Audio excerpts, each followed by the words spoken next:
these days, a lot of children, you can see many children are obese and, or are malnutrition. So I know there are two kinds of malnutrition.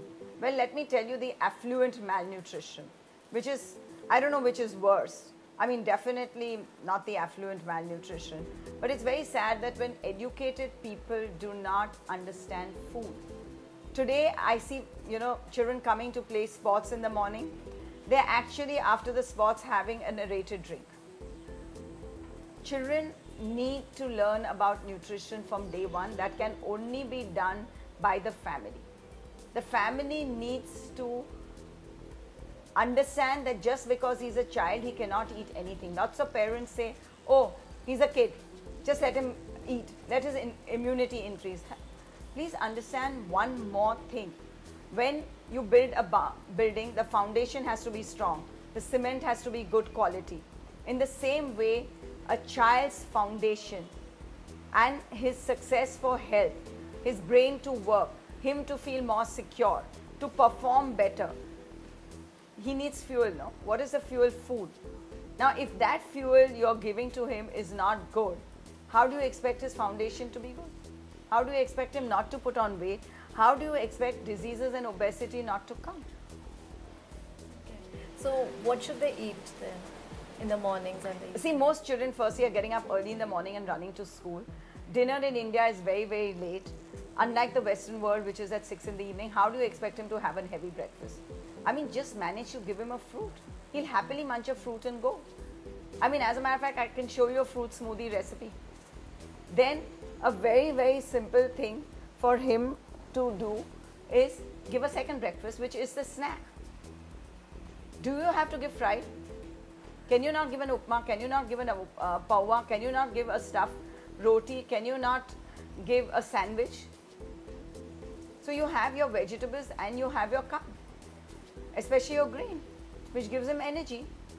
Maybe in the morning you can add a few nuts, so the fat and the protein will keep him full for a longer time. A simple lunch of roti, sabji, dal, or maybe rice, chawal, dal. 4:35, again he comes back, he can have a glass of milk at that time, maybe a fruit, and then dinner. Dinner, okay, they want junk food, they don't want your, dal, chawal, roti.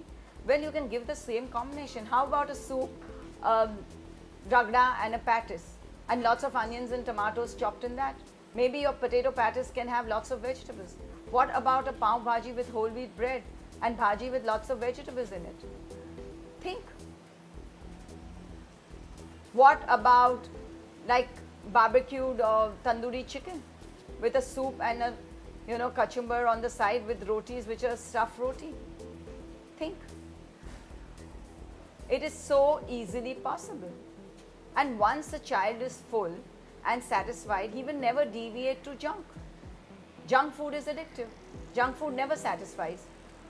I mean, you can keep eating it because your body is unsatisfied. It's not getting the nutrients, so it's not full. So it is a family thing which it has to be done together.